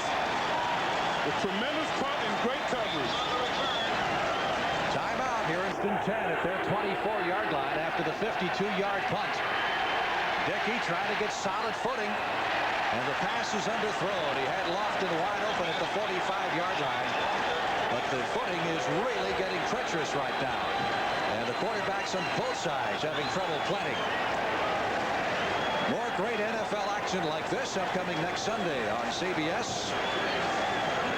A doubleheader, the Packers and Atlanta, and the Cowboys and the Eagles. And the 3 teams with the records would indicate that those records right now would qualify them for a home team spot in the first round of the Super Bowl tournament. That's next Sunday on CBS. It's always nice to play in the friendly confines of your own stadium, Frank. Business at hand, the Colts and the Packers in overtime with 5:40 left. Dale Rogers takes the handoff, and Rogers up to the 30-yard line. Dale Rogers carry. The way this overtime period is going, no one has really gotten close to scoring after the blocked field goal attempt, and this conceivably could wind up in a draw.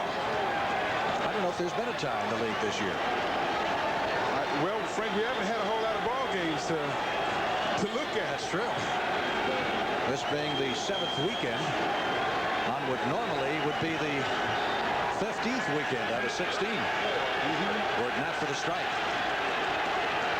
Packers have a 3rd and 4 from their 30-yard line. They need the first down to keep the drive going.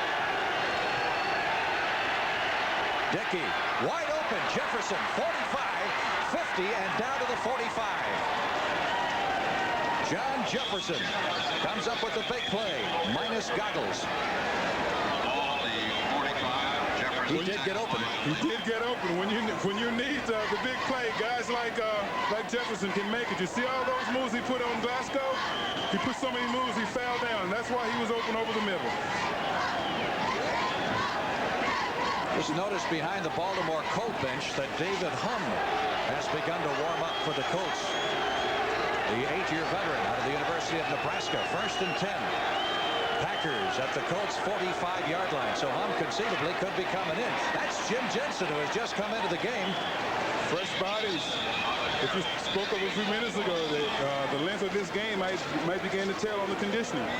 A 9-yard pickup for Jensen, the one-time Dallas Cowboy running back, who was a number 2 draft pick. And there's David Hum, who joined this club in December of last year, was with the team 1 week and had to start against the Dallas Cowboys after Burt Jones was hurt. If the Packers have their way, Hum will not get in the ballgame today. Right now, the Packers seem to be rolling again. They're at the 36-yard line of the Baltimore Colts. They have a 2nd down and 1. And Jensen, driving hard, picks up the first at the 30. However, there is a penalty marker thrown to the far side.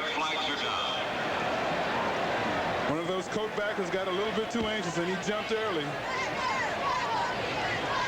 You know, Jensen coming in here now has provided, it looks like, a little spark. He obviously is fresh. He hasn't been playing that much, and he obviously ran very hard in the last 2 carries, and that could be a factor if this turns out to be the game-winning drive. Time left in the overtime period, 3 minutes and 27 seconds.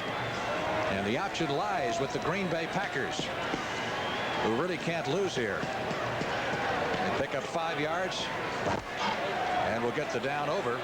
And that's about what they had on the gain. Offside, number 55 on the defense. First down.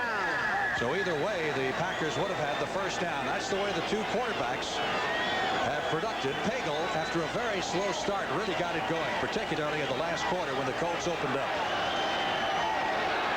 But the Packers driving now for what could be the game winner. 1st and 10 at the Baltimore 30-yard line. Jensen stacked up at the line of scrimmage. Went to the well one time too often with that play. Nose tackle Leo Wisniewski making the stop. Loss of a yard in the play.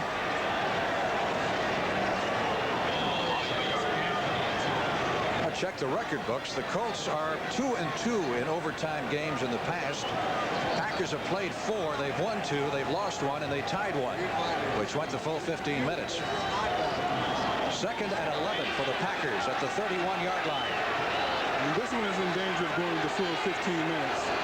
Clock is moving at 2:45 as Eddie Lee Ivery carries to the 27. Now keep in mind that Stenerud, at 38 years of age, doesn't kick him as far as he used to.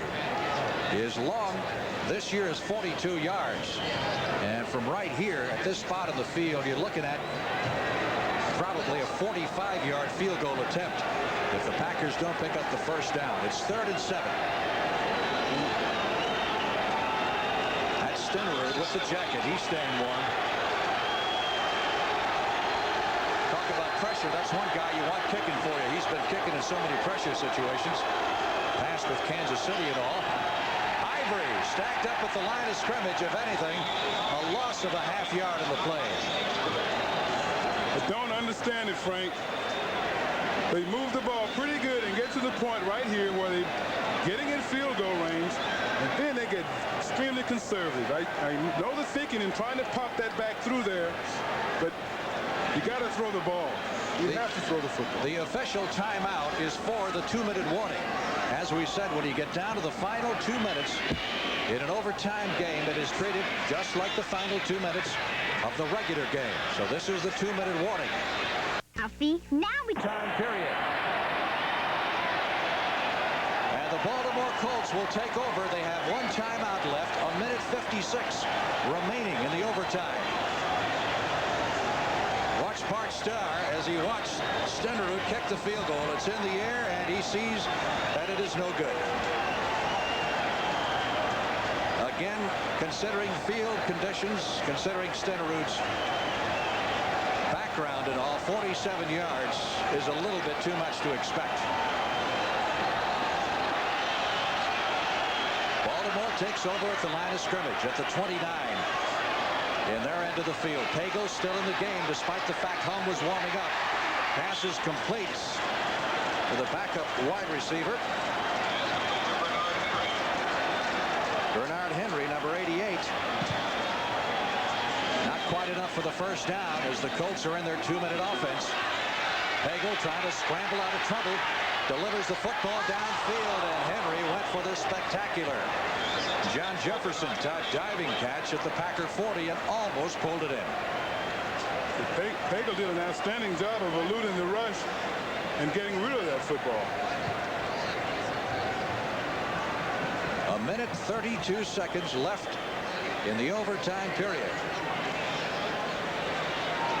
It will go into the books as a tie if neither team scores in that minute 32. Third down. Colts need 4 for the first down at their 35. Pagel, quick throw. Flipped it behind Ray Butler, the intended receiver. Mark Lee was there defending. And out comes the Colts punting team. And the Packers will get one last shot at it. Pagel perhaps complaining that he was roughed on that last play. Well, he's been roughed all day. There are going to be a few people on this field going to have a tough time getting out of bed tomorrow morning. I would say so, Frank. I might have a tough time walking out of here. My feet are going to sleep. It's cold. Roan Stark to do the punting. Epps is deep, and again driving. Epps deep inside the 10. Bobbles it at the 7. Finally got control. But at that point, it was too late because Ricky Jones, number 51, was all over him. So the Packers, with a minute 19 left, will start inside their 10-yard line. I tell you, they found a punter in that Stark. If nothing else, he's going to be around a while. And he's proven the coaching staff right in drafting him so high. As you stated earlier, he was the highest punter since Rick Slavin from New Orleans. A minute 19 seconds left in the overtime period. The officials mark it at the 9. Packers with 2 timeouts left. So what do you do from here? Do you try to get on the score, move the ball from here, or do you chance to turn over and lose the football game? I believe you throw it. I don't believe you settle for a tie, but Dickey, good protection back at the goal line, hits Jefferson for the first down at the 22.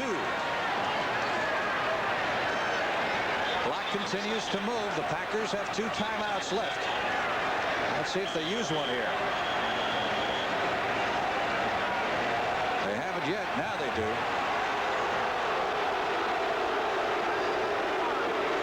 One of the Packers fell down well after the play. That's Swanky, looks like.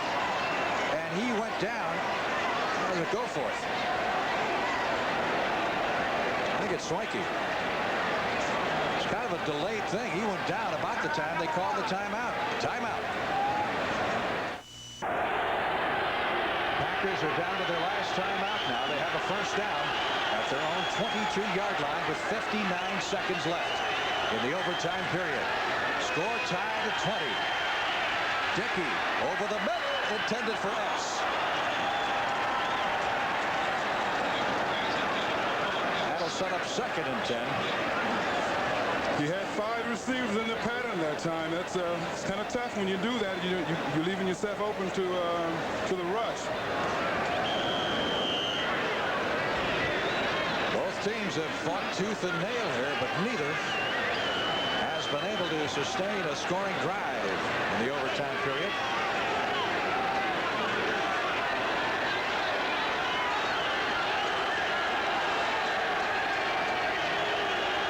Second and 10. Packers at their 22-yard line. 1 first down left. Get it out to Ellis at the 20, 25, trying to get to the sidelines, and does step out of bounds. And when all is said and done, he gained just a couple of yards. Again, Johnny Cook coming up, making a good play, forcing the play outside.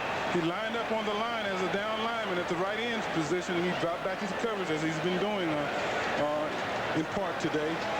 It's going to be interesting to see what a tie would do to the Packers' playoff chances. I don't think really would hurt them that much. Certainly, as disastrous as a loss, they figured on the basis of percentage, as they have done in the past, they would just throw the tie out.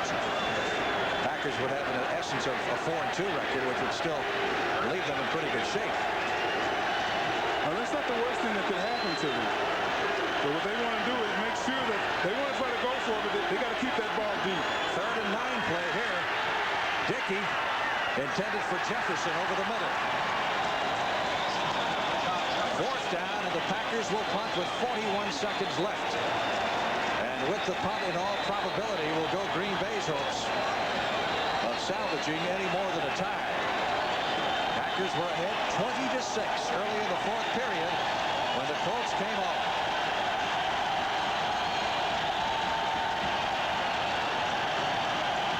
Bouza is deep, number 85, and Larry Anderson, number 30, awaiting the punt from Stenerud. They have a twin safeties back there because Stenerud has been punting the ball away from Anderson.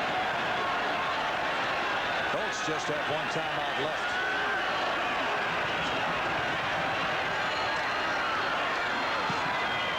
Colts playing return all the way.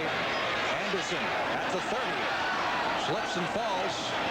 And gets up and gets just beyond the 30 to the 31-yard line.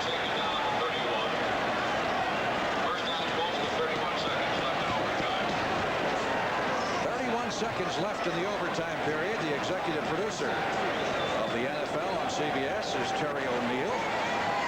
And we wish Terry a very Merry Christmas, as we do Charles H. Milton III. And of course, our producer and director, Ed Gorin.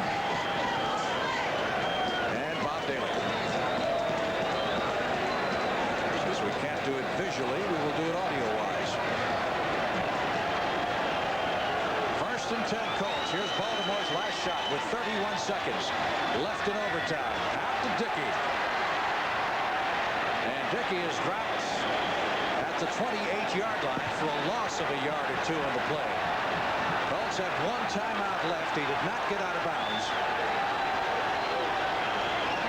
So this one almost certainly will go into the books as a tie. Pagel drops it off to McMillan.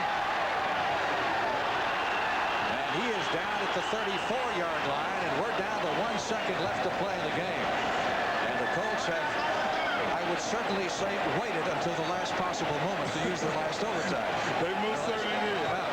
You know, the Colts, I think they got their improvement that they were looking for, although they won't get a win. The Packers, on the other hand, they suffered somewhat of a setback, but it's not the worst setback that they could possibly have. They are still very much in the playoff picture, but that home field advantage is a little bit shaky, I would say. Overtime about to expire, and Green Bay and Baltimore about to put a 20-all tie into the books. It isn't a win for the Colts, but it's the next best thing when you're 0-6. And for the Packers, another slight detour on their route to the playoffs.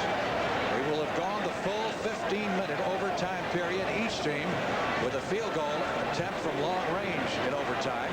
A 44-yarder by Miller, which was blocked by Gary Lewis, and then a 47-yarder by Stenerud, which was short and wide to the right. And this will be the last play of the game regardless. 3 wide receivers to the left. Baltimore will go with the Big Ben play. Just throw it up and hope for a prayer. Knocked down by the Packers' Maurice Harvey as the game comes to an end.